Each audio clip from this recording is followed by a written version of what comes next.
బాక్టి news Komatireddy Venkatareddy వ్యాఖ్యలకు counter ఇచ్చారు MLC Palla Rajeshwar Reddy. యూనివర్సిటీలో నెలకొన్న సమస్యలను విద్యార్థులంతా తమ దృష్టికి తీసుకొస్తుంటే కోమటిరెడ్డి తన అనుచరులతో అడ్డుకునే ప్రయత్నం చేశారని మండిపడ్డారు.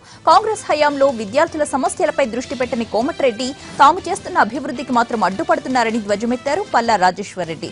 రాజకీయాలు మానుకోవాలని కోమటిరెడ్డికి సూచించారాయన. డిప్యూటీ సీఎం కడియం శ్రీహరి మంత్రి జగదీష్ రెడ్డి నల్గొండ టూర్ను అర్ధాంతరంగా ముగించుకున్నారు. మహాత్మాగాంధీ యూనివర్సిటీ స్టూడెంట్స్ ప్రభుత్వానికి వ్యతిరేకంగా మంత్రులు గో బ్యాక్ అంటూ నినాదాలు చేశారు. అదే సమయంలో కోమటిరెడ్డికి గో బ్యాక్ అంటూ నినాదాలు చేశారు. కొంతమంది విద్యార్థులు తీవ్ర ఉద్రిక్త పరిస్థితులు నెలకొనడంతో మంత్రులు తిరుగుపయనమయ్యారు. అంతకుముందు వర్సిటీలో పలు అభివృద్ది పనులను శంకుస్థాపన చేశారు. సీసీ రోడ్లు, గ్రంథాలయ భవనాలు, ఇంజనీరింగ్ కళాశాల భవనం, ఎంజీయూ పరీక్షల విభాగం భవనాలకు శంకుస్థాపనలు జరిగాయి.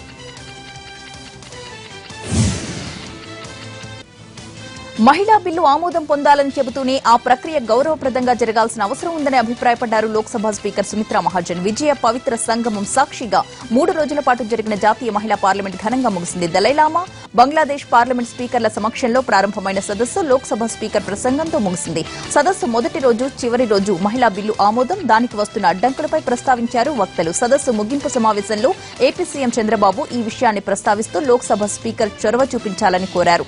అలాగే తల్లికి వందనం పేరుతో ప్రత్యేక కార్యక్రమాన్ని కూడా రూపొందిస్తున్నట్లు ప్రకటించారు చంద్రబాబు.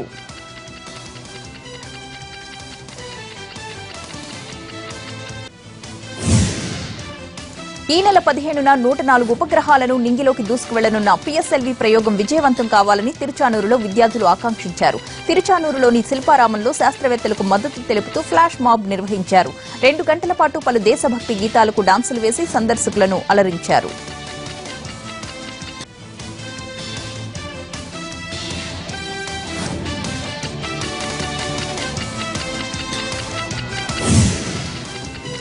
తూర్పుగోదావరి జిల్లా అనపర్తిలో కసాయి తల్లి కిరాతక చర్యలు వెలుగు చూశాయి. శేషగిరిపేటలో నివాసం ఉంటున్న మల్లిడి దుర్గాదేవి భర్తకు దూరంగా ఉంటూ మరో వ్యక్తికి సన్నిహితమైంది.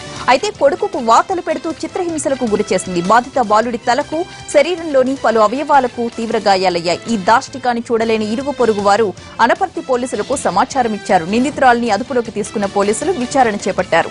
బాధిత బాలుడిని చిల్డ్రన్స్ హోమ్ కు తరలిస్తామన్నారు.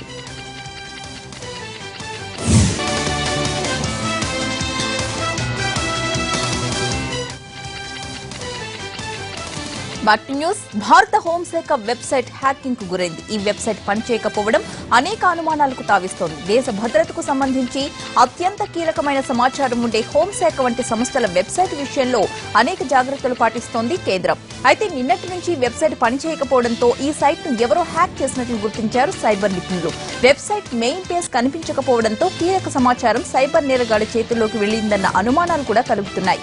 అయితే హోంశాఖ వెబ్సైట్ ఎలాంటి హ్యాక్ కి గురి కాలేదని, సైట్ కు మార్పులు చేర్పులు చేస్తున్నట్లు హోంశాఖ అధికార ప్రతినిధి ఒకరు తెలియజేశారు. కర్ణాటక సీఎం సిద్దరామయ్య సన్నిహితుడు హోస్కోటే ఎమ్మెల్యే ఎంటీబీ నాగరాజు ఇంట్లో ఐటీ దాడులు కలకలం సృష్టించాయి. అధికార కాంగ్రెస్ పార్టీ ఎమ్మెల్యే నాగరాజు ఇంట్లో 3 రోజుల పాటు సోదాలు చేసిన ఆదాయపు పన్ను శాఖ అధికారులు 120 కోట్ల సంపదను గుర్తించారు. 10 కిలోలకు పైగా బంగారం, డబ్బు స్వాధీనం చేసుకున్నారు. ఆస్తులకు సంబంధించిన 3,650 డాక్యుమెంట్లను కూడా సీజ్ చేశారు. నాగరాజు బినామీల పేరుతో 500 ఎకరాల భూములు కొన్నట్లు కూడా సమాచారం ఉంది. అయితే దాడులు రాజకీయ ప్రేరేపితమని కాంగ్రెస్ ఆరోపిస్తుంటే సిద్దరామయ్య సర్కార్ అవినీతికి ఇదే నిదర్శనమని బీజేపీ అంటోంది.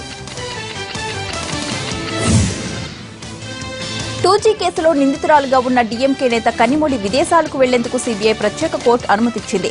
అయితే 2.5 లక్షల షూరిటీ బాండ్ ఇవ్వాలని, విదేశాల్లో ఉన్న సమయంలో కేసును ఏ విధంగానూ ప్రభావితం చేయకూడదని షరతులు పెట్టింది న్యాయస్థానం. దీంతో కన్నిమొళి 5 రోజుల విదేశీ పర్యటనకు లైన్ క్లియర్ అయింది. ఈ నెల 19 నుంచి 24 వరకు ఉపరాష్ట్రపతితో కలిసి 3 దేశాల్లో పర్యటించనున్నారు కన్నిమొళి.